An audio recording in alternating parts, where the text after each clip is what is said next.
입니다. 마태복음 26장 17절에서 25절까지의 말씀입니다.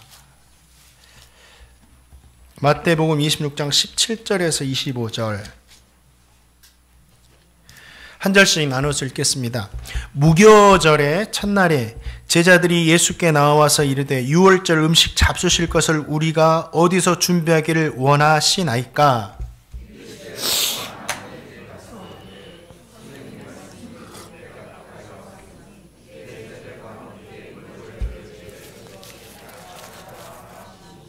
제자들이 예수께서 시키신 대로 하여 유월절을 준비하였더라. 그들이 먹을 때에 이르시되 내가 진실로 너희에게 이르노니 너희 중에 한 사람이 나를 팔리라 하시니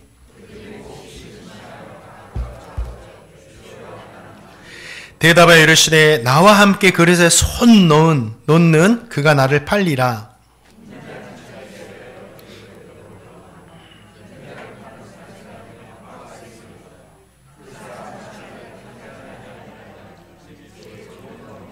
함께 읽겠습니다. 예수를 파는 유다가 대답하여 이르되 랍비여 나는 아니지요. 대답하되 내가 말하였도다 하시니라. 아멘. 오늘 본문에는 유월절 만찬 준비와 함께 한 제자의 배신에 대해서 예고하시는 이런 말씀이 기록되어 있습니다. 말씀을 통해서 주님께서 주시는 귀한 신앙과 교훈을 또 은혜들을 얻으시기를 축원드립니다. 자, 말씀에 보니까 무교절과 유월절에 대해서 이야기가 나오는데 이 명칭은 다르지만 둘 모두 같은 의미를 가지고 있습니다. 이스라엘 백성들이 애굽에서 해방되어 구원받은 날을 기념하는 절기가 바로 무교절이고 유월절입니다. 주님과 제자들은 그 유월절을 보낼 장소를 지금 찾고 있습니다. 제자들은 예수님께 어디서 유월절을 준비하기를 원하십니까? 라는 이 질문을 드립니다. 주님은 성안 아무에게 가서 준비를 하라고 말씀하시죠. 자, 18절 말씀 읽어보겠습니다. 18절 읽겠습니다. 시작.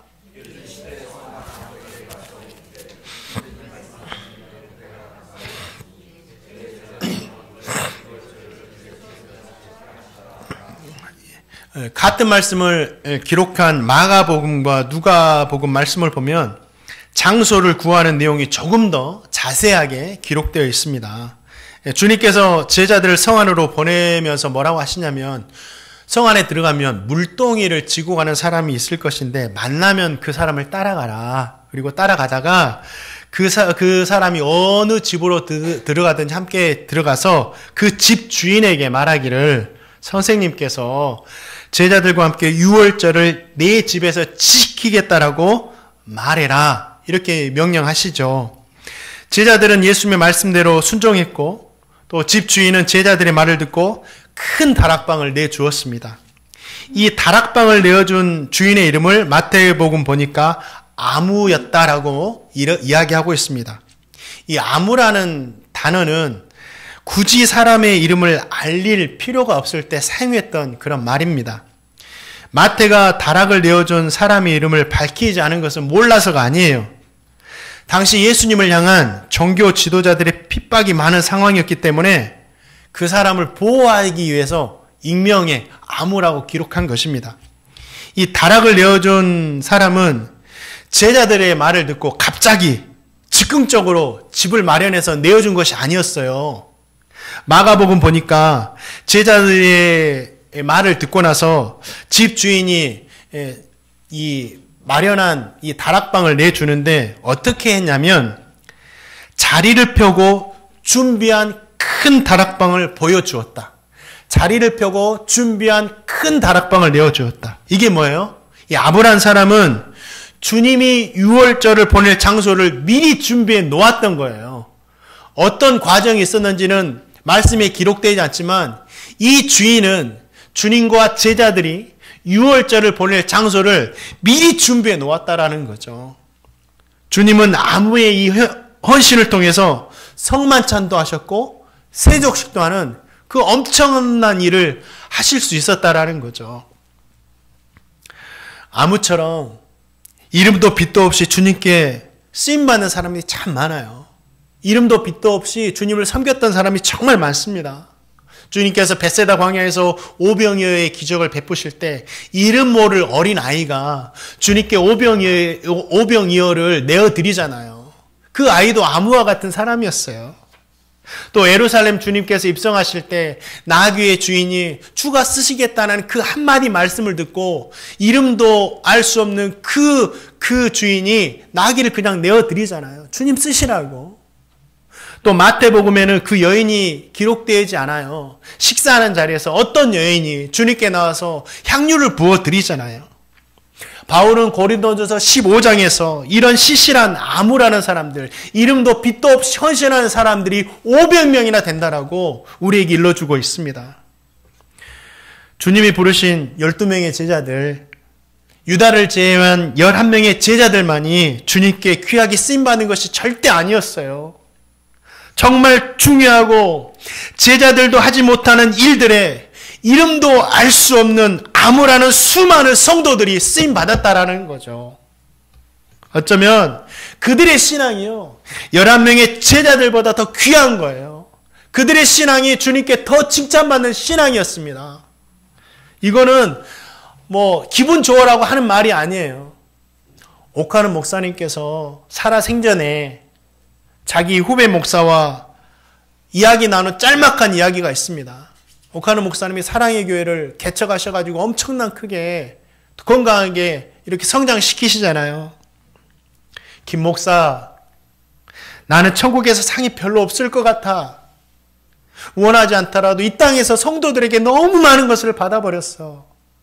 원하지 않더라도 너무 많은 것을 누리고 있어. 겸손한 고백이지만 이 말은 사실이에요.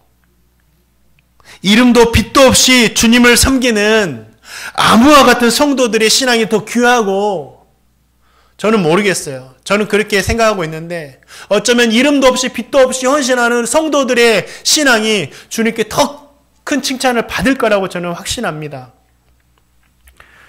저와 성도님은 오늘 다락을 내어준 아무라는 사람이 누구인지 몰라요.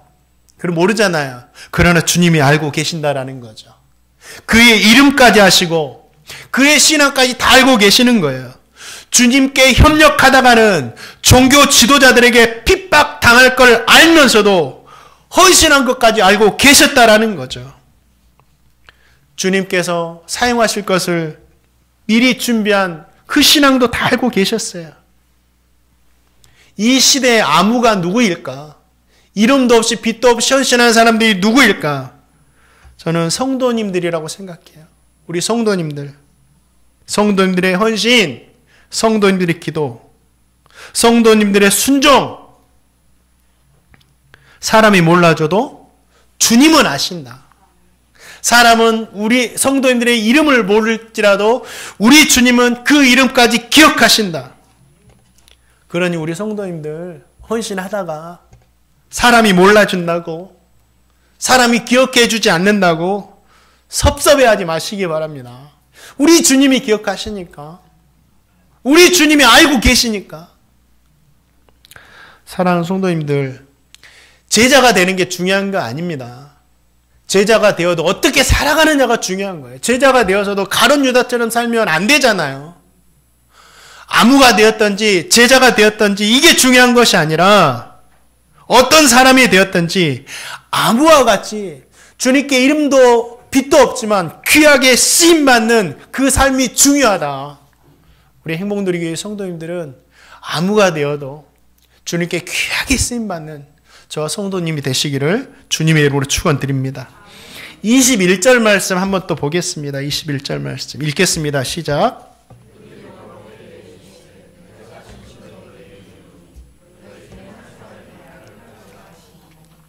준비된 다락방에서 유월절을 보내기 위해서 제자들과 함께 앉으셨죠.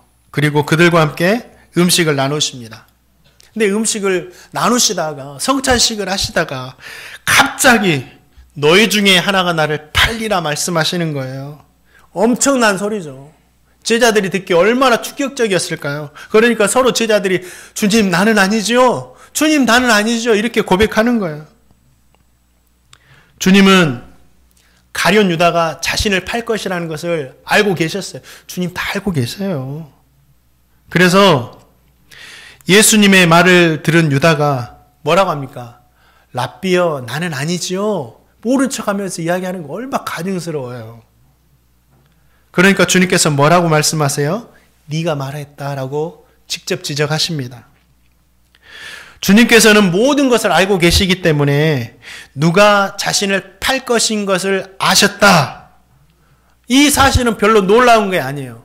진짜 이 성찬식에서 정말 놀라운 사실은 뭐냐면 주님께서 자신을 팔려고 하는 가룟 유다까지 끝까지 사랑하셨다라는 거예요. 이게 진짜 놀라운 엄청난 일입니다. 가룟 유다까지 끝까지 사랑하셨다.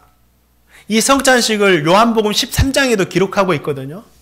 동일한 사건을 기록한 말씀 가장 먼저 뭐라고 시작된지 아세요? 자, 1절 말씀, 요한복음 13장 1절 말씀 읽겠습니다. 읽겠습니다. 시작.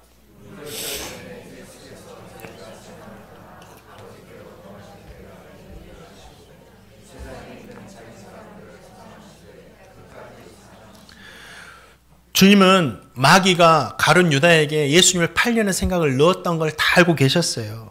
그것을 아시면서도 자기 사람을 사랑하시되 끝까지 사랑하신다고 말씀하고 계셔요. 여기서 자기 사람은 11명의 제자만이 아니라 가룟 유다까지 포함한 모든 제자를 말하고 계시는 거예요. 주님은요, 유다도 끝까지 사랑하셨어요. 그러면 이것을 어떻게 알 수가 있어요? 유다를 끝까지 사랑하셨다는 증거가 어디에 있습니까?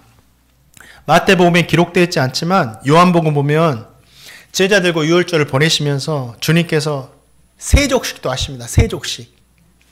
저녁 잡수시는 도중에 겉옷을 벗어놓으시고 수건을 허리에 두르시고 대야에 물을 떠서 제자들을 발을 씻기시고 한 명 한 명 수건으로 닦으시는 거예요. 이거는요, 선생이 하는 일이 아니에요. 주인이 하는 일이 아니에요. 가장 아랫사람, 종들이 주인에게 하는 일이었어요. 이거는 그때 당시 문화로는 상상할 수 없는 일이었습니다. 그래서 베드로가 막 거부하잖아요. 제가 주님 발을 씻어야 할 건데 어떻게 주님이 제자 발을 씻냐고. 그러나 주님은 제자의 발을 한 명 한 명 깨끗하게 씻기시고 다 닦아주셨어요.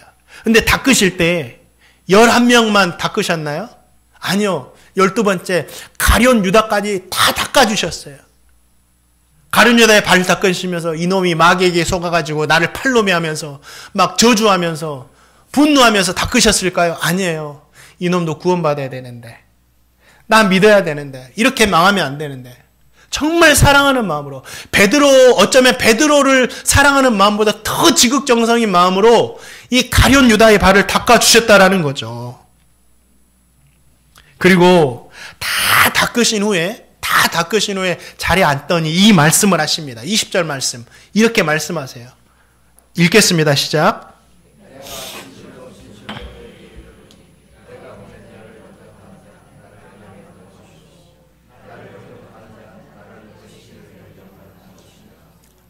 예, 6월절 만찬하시고 세족식을 한 이유가 뭐예요? 20절 말씀이에요. 나 영접해라. 내가 하나님의 아들이다. 나 영접해야 돼. 나를 영접하는 것이 하나님의 아들, 하나님을 영접하는 거야. 나 영접해야 돼. 이 말씀을 하시는 거예요. 유다에게도 하시는 거예요. 너도 나 영접해야 된다고 말씀하시는 거예요. 근데 이 복된 말씀을 하시면서 주님이 괴로워하세요. 나를 영접하는 자는 하나님을 영접하는 것이다. 하나님을 영접하는 자는 나를 영접하는 것이다. 이 복된 말씀을 하시면서 막 괴로워하세요. 왜 괴로워하셨을까요? 자, 21절 말씀에 그 내용이 나옵니다. 요한복음 13장 21절 읽겠습니다. 시작.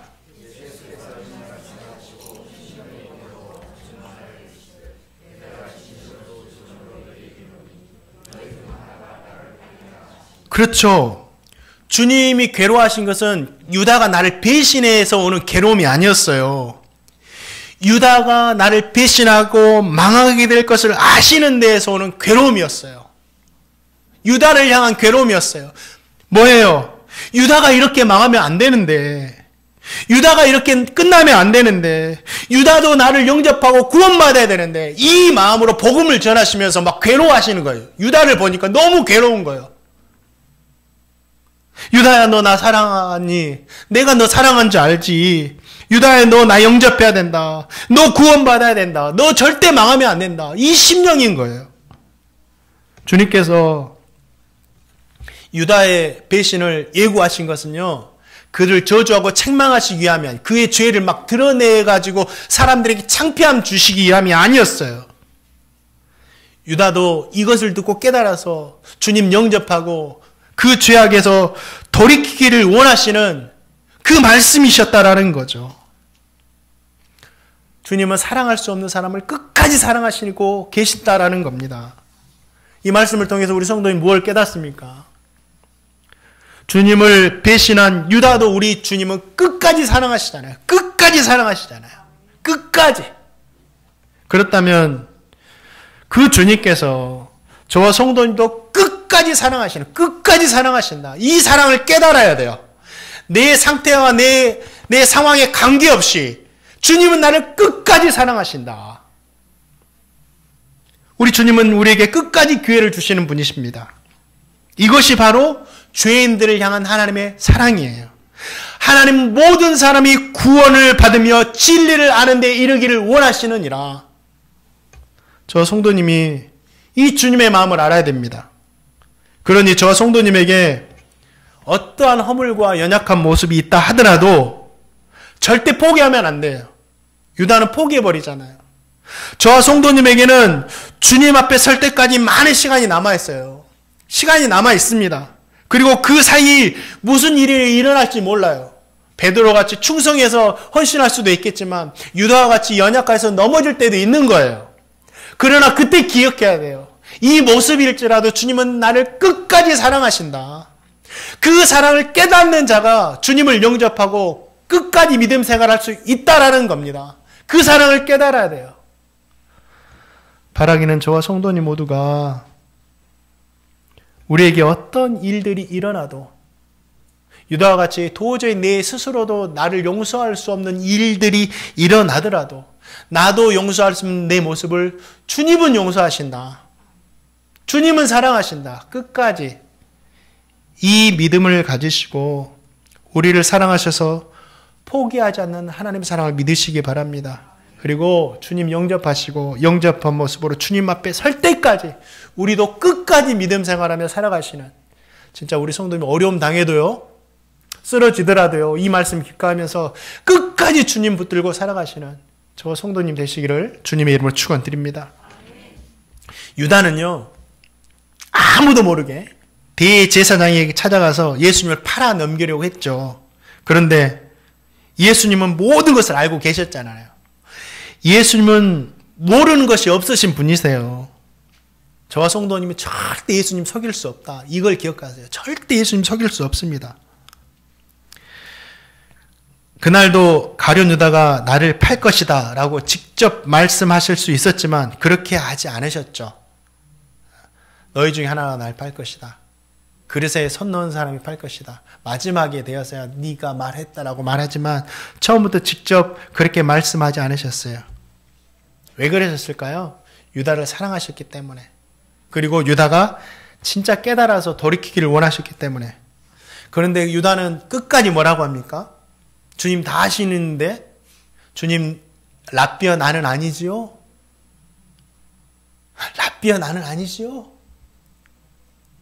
우리가 이렇게 주님 따라가고 이렇게 신앙생활 할 때가 얼마 많은지 몰라요.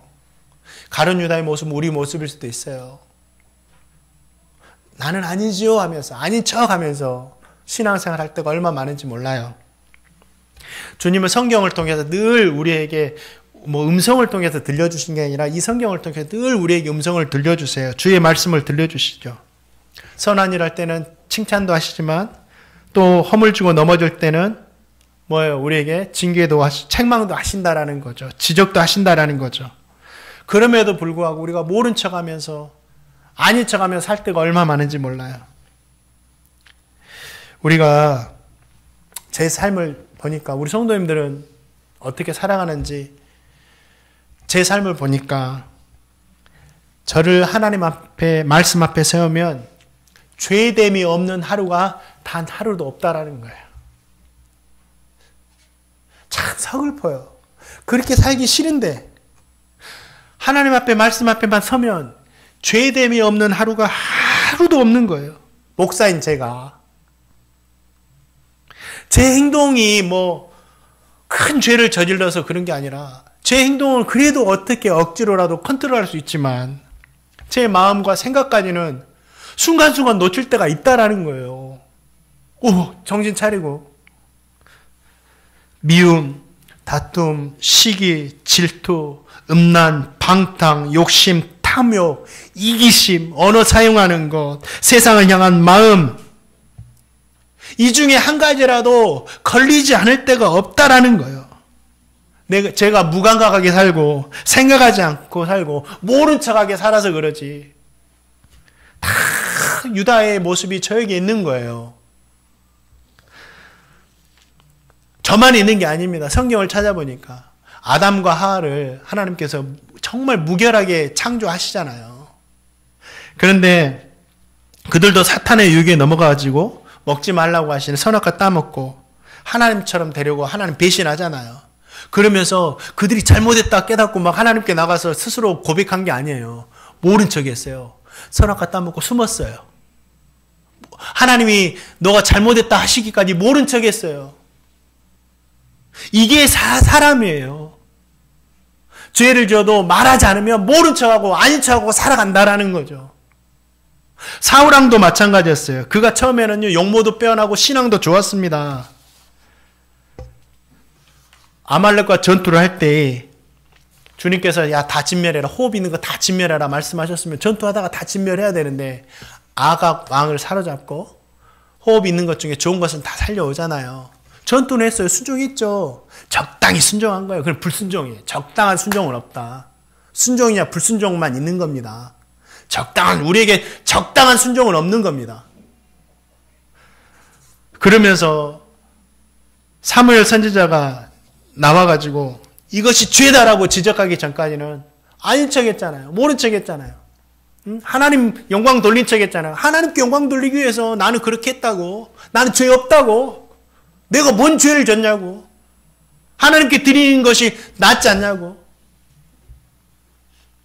결국 어떻게 산 거예요? 주님 나는 아니죠? 다 이렇게 살아가요. 주님 나는 아니죠. 아닌 척 하면서. 그런데 우리 주님께서 우리가 망하라고 우리의 잘못에 대해서 늘 우리에게 말씀으로 들려주시는 것이 아니에요.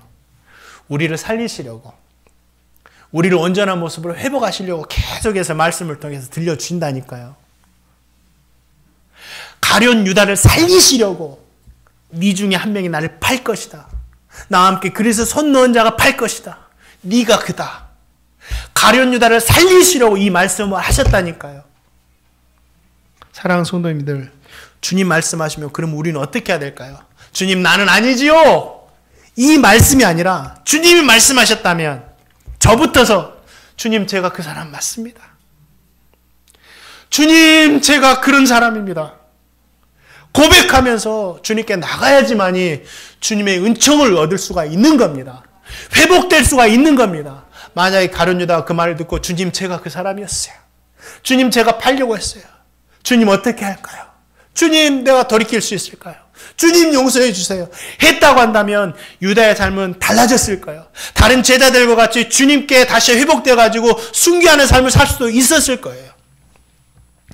사랑하는 성도님들, 저 성도님 모두가 주님이 말씀하시면 주님 나는 아니죠 이렇게 대답하지 마시고 주님 제가 맞습니다. 주님 제가 그런 사람입니다 하면서 자복하고 회개하면서 진짜 하나님께서 원하시는 모습으로 살아가는 저 성도님 되시기를 주님의 이름으로 축원드립니다. 자, 24절 말씀도 한번 읽어보겠습니다. 24절 말씀 읽겠습니다. 시작.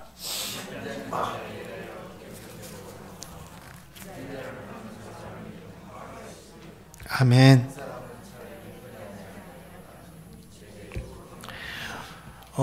예수님은 자신의 죽으심에 대해서 잘 알고 계셨죠. 그래서 4번이나 제자들에게 자신의 죽음에 대한 의미, 죽음에 대한 예언의 말씀을 하셨습니다. 그러면 예수님의 죽음에 대한 의미가 뭐예요? 자, 마태복음 20장 28절 말씀도 한번 읽어보겠습니다. 마태복음 20장 28절 읽겠습니다. 시작.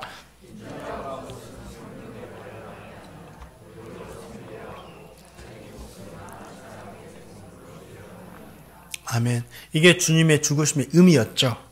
주님의 죽으심은 종교 지도자들의 시기와 질투와 모함으로 인해서 어쩔 수 없이 발생한 사건이 아니었어요. 인류를 구원하시기 위한 하나님의 계획하심의 이루심이었죠. 예수님의 십자가의 죽으심은 그 누구도 말릴 수가 없었고 그 누구도 방해할 수가 없는 하나님의 계획하심이었습니다. 십자가는 예수님의 계획하심이었죠. 그렇지만 가룟 유다는 예수님을 십자가에 못 박게 하는 그 악한 일에 쓰임을 받았다는 것입니다. 이것은 유다에게 바꿀 수 없는 운명이었다. 이건 아니에요. 유다가 회개하고 돌이켰다면 주님은 다른 방법으로 붙잡혔을 것이고 십자가에 못 박히셨을 거예요. 주님께서 유다에게 회개하고 돌이킬 기회를 주셨음에도 불구하고 그가 회개하지 않고 돌이키지 않았기 때문에 그가 예수님을 십자가에 못 박게 하는 악한 일에 쓰임 받았다라는 거예요. 유다가 예수님을 판 일이 얼마나 저주스러웠는지 이렇게 성경이 기록하잖아요. 차라리 태어나지 않았으면 좋을 뻔한 인생이었다. 우리 주위에도 이런 말을 듣는 사람들이 있겠죠. 차라리 태어나지 않았어야 되는데 이렇게 사람들에게 피해를 주려면. 근데 이 말이 유대의 속담적인 표현인데 가장 비참한 처지에 빠진 인생에 대해서 이렇게 말한다고 합니다. 차라리 태어나지 않았으면 좋을 뻔했다. 욥도 얼마나 고통을 받아요. 욥이 엄청 고통받잖아요. 그래서 욥 스스로도 이런 표현을 해요. 뭐라고 하죠? 내가 어머니 뱃속에서 태어날 때 차라리 죽었으면 좋을 뻔했다라고. 사랑하는 성도님들, 차라리 태어나지 않았으면 좋을 뻔했다. 이렇게 말하는 비참한 삶을 살지 않아야 됩니다. 그러기 위해서 저와 성도님은 악한 일에 쓰임받으면 안 되고 선한 일에 쓰임받아야 되겠죠. 우리 성도님들 다 선한 일에만 쓰임받으시기를 주님의 이름으로 축원드립니다. 절대 악한 일에 쓰임받으면 안 돼요. 하나님의 뜻을 이루는 것도 악한 일에 쓰임받는 사람들이 있어요. 절대 그러면 안 된다. 우리 행복누리교회 성도님들 선한 일에만 쓰임받자. 이 세상은요, 하나님의 섭리 가운데 다 이루어져 가고 있습니다. 예수님이 십자가의 죽음이 하나님의 섭리였고 다 이루어졌죠. 또 마지막 이 하나님의 섭리가 뭐냐면 부활 승천하신 주님께서 재림주로 이 땅에 오시는 거죠. 그것도 하나님의 섭리 가운데 다 이루어질 거예요. 이루어질 수밖에 없고 누구도 막을 수 없는 겁니다. 반드시 이루어질 거예요. 그런데 그 섭리가 이루어지기까지 그 섭리 안에 쓰임받는 사람들이 있는데 어떤 성도는 가룟 유다와 같이 마귀의 유혹에 넘어가가지고 악한 일에 쓰임받는 사람도 있을 것이고 어떤 성도는 바울 사도와 같이 성령의 이끄심에 따라서 선한 일에게 쓰임받는 사람도 있을 거예요. 저 성도님 어떤 성도님이 돼야 될까요? 선한 일에 쓰임받아야죠. 선한 일에 쓰임받아야죠. 그러면 오늘 결론입니다. 그러면 우리가 어떻게 악한 일이 아니라 선한 일에 쓰임받을 수 있느냐. 오늘 말씀을 통해서 우리 한 가지 비결을 증거해 주고 있어요. 이걸 꼭 기억하세요. 오늘 하루 살면서 이것을 기억하세요. 자, 17절 말씀 읽겠습니다. 시작. 17절 읽겠습니다. 시작.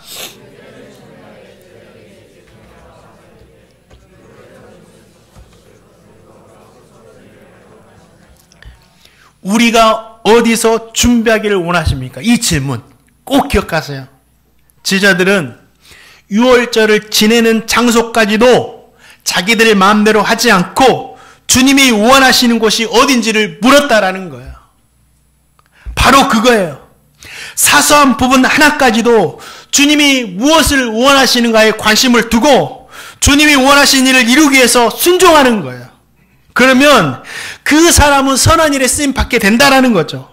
사소한 일도 주님이 원하시는 것이 무엇인가를 생각해서 순종하는데 그 사람이 어떻게 악한 일에 쓰임 받겠어요. 사소한 일까지도 주님, 우리가 어디서 준비하길 원합니까? 주님이 원하심을 묻는다라는 거예요.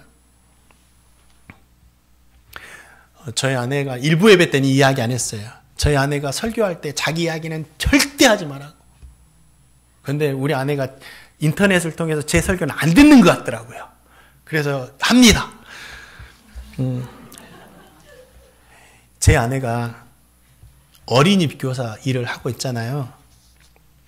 그리고 금요일에 어린이집이 끝나면 금요 반주 하기 위해서 곧장 교회로 와요. 때로는 뭐 8시 반, 막 9시 끝날 때 있으면 늦게 오기도 하지만 대부분 8시 어떻게든 와가지고 교회로 곧장 옵니다. 그래서 또 금요 기도회 반주도 하고 있어요. 토요일에는 하루 종일 뭐 하냐면 유초등부 주일 말씀 준비해요. 유초등부 지금 가르치고 있거든요. 유초등부 주일 말씀 준비하고, 그래서 주일에는 또 와가지고 1부 예배 반주하고 예배 드리고, 2부 예배 때 없으니까 편해요. 2부 예배 때는 또 주일 예배, 유초등부 주일 예배 이렇게 인도합니다. 저에게 늘 말하는 것이 있어요. 자신은 신학을 공부하지 않아가지고 성경을 가르쳐야 되는데 이 부분이 많이 어렵답니다. 어렵겠죠. 저도 어려운데 우리 아내는 얼마나 어려울까요? 어려운 거예요.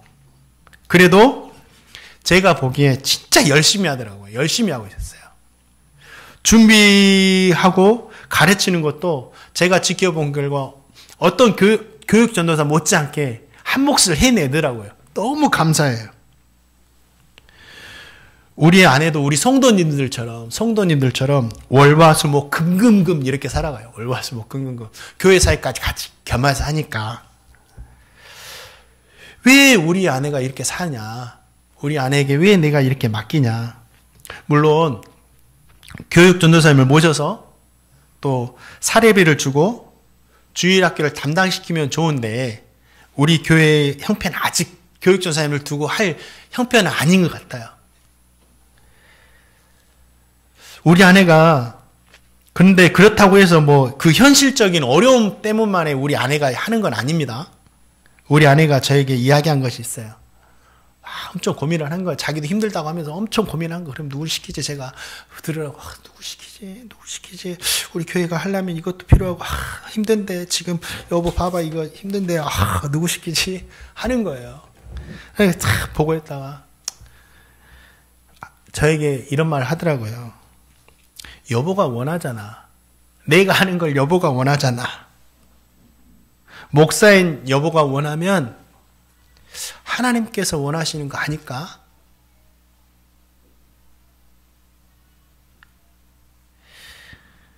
저는 하나님은 아니에요.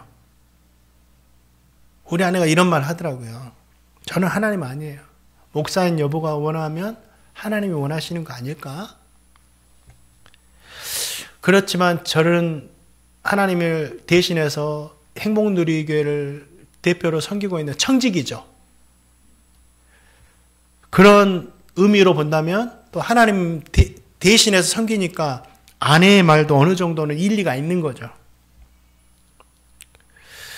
목사인 여보가 원하면 하나님이 원하시는 거 아닐까? 참 아내의 말이 참 고마웠습니다. 그러니까 귀한 일에 쓰임받고 있는 거죠. 자기도 모를 거예요. 이게 천국 가면 알 거예요. 얼마나 저는 자원한 십자가인지 억지 십자가인지 그 심정은 모르겠어요. 그렇지만 이 얼마나 선한 일인지 알 거예요. 하나님이 원하시니까 하는 거예요. 하나님이 원하시니까. 사랑하는 성도님들, 제가 우리 성도님이 말씀드리고 싶은 거는 목사가 원하는 것이 하나님이 원하시는 것이다. 그러니 목사의 말에 순종하라. 이런 말씀을 드리는 것이 아니에요. 오해하지 마시고. 우리 행복누리교회 성도님들은 사소한 부분까지도 주님이 원하시는 것이 무엇인지를 물으시고 성경을 통해서 답을 찾으셔서 주님이 원하시는 삶을 살아야 된다라는 거예요. 그때 그 성도가 악한 일에 쓰임받지 않고 선한 일에 쓰임받을 수 있다라는 거죠. 바라긴 저 성도님 모두가 진짜 악한 일이 아니라 작은 부분에서라도 주님이 원하시는 것이 무엇일까 생각해서 진짜 사는 날 동안 선한 일에만 쓰임받는 제가 되고 우리 성도님이 되시기를 주님의 이름으로 축원드립니다. 말씀을 맺습니다. 우리 성도님도 오늘 가룟 유다의 이야기도 들었고 또 아무라는 사람들의 이야기도 들었습니다. 제자가 되느냐 아무가 되느냐 이거 중요하지 않아요. 우리가 선한 일에 쓰임받느냐 악한 일에 쓰임받느냐 이게 중요하겠죠. 우리 성도님 모두는 진짜 선한 일에만 쓰임받아서 하나님이 기억하시고 하나님이 인정하시고 하나님이 칭찬하시는 성도님 되시기를 주님의 이름으로 축원드립니다. 그래서 태어나지 않았으면 좋을 뻔한 인생이 아니라 태어나서 잘 됐다. 태어난 것이 나에게 복이다. 그렇게 말할 수 있는 복된 삶 되시기를 다시 한번 주님의 입으로 축원드립니다.